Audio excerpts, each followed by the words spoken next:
Assalamualaikum warahmatullahi wabarakatuh. Selamat pagi anak-anakku. Semoga semuanya sehat ya. Walaupun dari ini sudah setahun, mari kita tetap semangat untuk tetap berprestasi di tengah pandemi. Dan kali ini Bu Ratna mau menjelaskan tentang kemasan.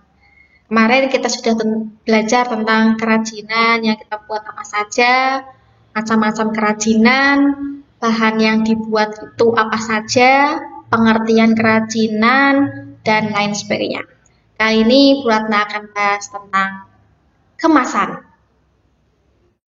Apa itu kemasan? Yang sudah kalian lihat di berbagai slide ini sudah ada berbagai bentuk, ukuran, warna dari kemasan. Ini ada boxnya juga, ada tasnya juga, ada gelasnya juga, sama seperti kayak yang di bawah.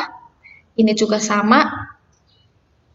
Yang atas juga sama, kardus yang dibuat untuk kemasan, dan yang sebelah biasanya dimanfaatkan juga. Biasanya kalau itu tidak hanya plastik ya, tapi ada kelep-kelepannya. Sama yang atas juga pakai kardus, tapi bedanya adalah kalau kardus ini lebih tipis, kalau yang atas agak lebih tepat. Nah, kerajinan yang sudah kalian buat, apakah perlu dikemas? Apakah perlu dikemas? Sangat perlu sekali dikemas. Apakah kerajinan yang sudah kalian buat perlu dikemas atau tidak? Kita bahas tentang pengertian kemasan. Kemasan adalah aktivitas merancang desain kreatif yang akan dipasangkan pada sebuah wadah untuk dijadikan bungkus produk supaya konsumen lebih tertarik untuk membeli produk tersebut. Fungsi kemasan untuk mewadahi produk, jadi fungsinya adalah untuk mewadahi produk jelas. Ketika kalian membuat makanan, ketika kalian membuat kerajinan, harus ada wadahnya. Biar apa? Pengiriman tidak akan terkendala, tidak akan hilang, tidak akan tercacar. Yang kedua adalah melindungi dan mengawetkan produk. Kemasan dibutuhkan untuk melindungi produk dari kerusakan, seperti kerusakan akibat mikroba, cuaca, air, dan lain sebagainya. Selain itu, kemasan dibutuhkan untuk membuat produk lebih awet dan tahan lama. Produk tanpa kemasan memang rawan mengalami kerusakan parah, apalagi jika produk tersebut rentan terhadap zat-zat tertentu. Untuk menghindari produk tersebut rusak, maka dibutuhkanlah yang namanya kemasan. Yang ketiga, sebagai identitas produk, yang mana biasanya di kemasan itu ada identitas produk, nama produknya apa, siapa yang membuat, dan di mana. Itu sangat membantu ketika pembeli ingin membeli lagi dan sebagainya. Jadi kayak, oh ini kerajinan berasal dari ini, ternyata saya bisa menghubungi lagi untuk memesan dan sebagainya. Yang keempat, meningkatkan efisiensi. Jika produk masih terpecah-pecah menjadi bahan mentah dan bahan pendukung, tentunya itu sangat kalau tidak ada kemasan sangat tidak membantu sekali. Artinya selama produk itu masih terpecah-pecah, tidak akan terjadi efisiensi atau efektivitas dalam penjualan. Lain lagi kalau sudah dalam bentuk kemasan, walaupun masih dalam bentuk mentah atau bahan pendukung, tapi sudah di dalam kemasan, itu beda cerita.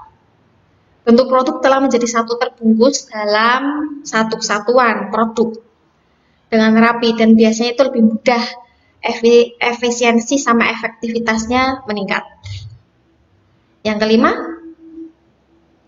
melindungi diri, melindungi si kerajinan tersebut dari pengaruh produk lain.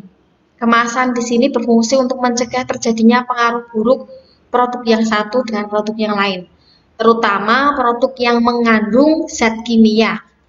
Ketika zat kimia itu didekatkan sama produk kalian, akan berdampak mungkin contohnya kimia yang mudah terbakar. Terus kerajinan kamu sifatnya adalah dia ketika kena ini akan mudah meledak. Nah, itu sangat berbahaya sekali kalau tidak ada kemasan. Yang keenam, untuk memberikan nilai produk yang berbeda. Jika produk dibungkus dalam kemasannya rapi dan didesain dengan yang bagus, biasanya pembeli akan lebih tertarik dengan bungkusnya dulu. Tidak tahu isinya apa dalamnya, tapi yang terpenting adalah bagian luarnya biar terlihat bagus, maka akan menunjang dalam konsumen itu untuk membeli. Kemasan menurut struktur isi dan fungsinya terbagi menjadi 3. Jadi jenis-jenis kemasan ini ada 3 berdasarkan struktur isi dan fungsinya. Yang pertama adalah kemasan primer, yang kedua adalah kemasan sekunder, dan yang ketiga adalah kemasan tersier. Apa itu kemasan primer, sekunder, dan tersier? Kemasan primer adalah bahan pembungkus yang langsung mewadahi bahan-bahan pangan. Jadi bahan-bahan pangan atau kerajinan. Jadi kerajinan yang sudah kalian buat itu ketika dibungkus langsung, maka itu disebut dengan kemasan primer. Kemasan yang langsung mengenai produk kalian. Sedangkan kemasan sekunder adalah kemasan yang berfungsi untuk memberikan perlindungan terhadap kategori-kategori kemasan yang lain. Seperti kemasan yang berupa kotak karton untuk melindungi kaleng susu. Atau contohnya adalah nih, mie instan. Mie instan itu sudah dikasih wadah. Biasanya bentuknya plastik dan ada tulisannya mie instan. Ada bahan-bahannya, gimana membuatnya, siapa, dan sebagainya. Nah, mie instan itu dimasukkan ke dalam kardus secara rapi. Satu kardus biasanya isinya 40 sampai 25 atau 30. Nah, itu dinamakan kemasan sekunder. Jadi, makanan atau kerajinan itu tidak mengenai langsung kotak kemasannya. Jadi, ada 2 lapis kemasan. Lapisan pertama itu adalah lapisan kemasan primer yang langsung mengenai produk kalian. Setelah itu nanti dilapisi lagi dengan kemasan atau dibungkus lagi dengan kemasan, itu namanya kemasan sekunder atau kemasan yang kedua. Dan yang ketiga adalah kemasan tersier. Kemasan tersier adalah jenis kemasan yang dibutuhkan dalam rangka untuk menyimpan dan mengirimkan serta melakukan identifikasi sebuah produk. Kemasan ini biasanya digunakan sebagai pelindung selama produk tersebut masih dalam pengiriman. Nah, biasanya kalau tersier ini berarti kemasan yang ketiga setelah adanya kemasan 1, kemasan 2, dan kemasan 3. Ini biasanya untuk mengangkut barang agar lebih mudah dibawa ke suatu tempat atau pengiriman. Selanjutnya ada tadi kemasan berdasarkan struktur isi dan fungsi. Sekarang kemasan menurut frekuensi pemakaian. Ada 3, kemasan sekali pakai, kemasan dipakai berulang kali, dan kemasan yang tidak bisa dibuang atau digunakan permanen.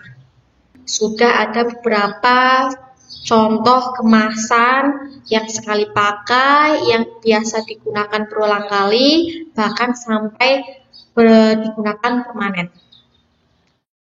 Bu Ratna sudah memberikan nomor di beberapa gambar tersebut. Nomor 1, ini adalah bungkus permen, dan yang bawah adalah nomor 1 juga. Ini adalah kardus ini contoh dari kemasan sekali pakai. Biasanya kalau ini nggak bisa digunakan lagi. Biasanya kalau habis makan dia dibuang lagi atau habis digunakan dia akan dibuang lagi. Kalau yang nomor yang bawah ini, yang kardus, ini bisa dia sekali pakai atau bisa digunakan berulang kali. Tergantung sama ketebalan dari kardus tersebut. Kalau memang kardusnya sedikit tipis, biasanya dia akan sekali pakai karena akan mudah robek. Ini juga sama, plastik. Plastik itu hanya digunakan sekali untuk kemasan karena dia mudah sekali robek. Dan yang nomor 2 dan 3 ini adalah contoh dari kemasan yang dipakai berulang kali dan kemasannya digunakan bisa permanen. Kalau yang ini bisa digunakan kembali, contoh untuk membuat kerajinan, untuk membuat tempat pensil, atau digunakan untuk wadah permen. Kalau yang ini juga sama, botol gelas, karena kecuali kalau dia pecah, dia tidak bisa digunakan kembali. Tapi kalau dia masih utuh, bisa digunakan kembali untuk wadah berbagai macam kerajinan. Kalau ini botol gelas biasanya tidak kerajinan ya, tempat minum atau wadah berbagai masakan dapur, atau juga digunakan sebagai kerajinan, dicat, dibuat hiasan untuk ditaruh di ruangan kalian. Ini juga sama, botol gelas, wadah kecap juga sama. Biasanya kalau ibu-ibu itu biasanya digunakan lagi untuk wadah kecap berikutnya. Jadi recycle, akan digunakan kembali. Oke, sekian dan terima kasih dari Bu Ratna. Semoga membantu untuk penjelasan tentang kemasan. Bu Ratna akhiri. Wassalamualaikum warahmatullahi wabarakatuh.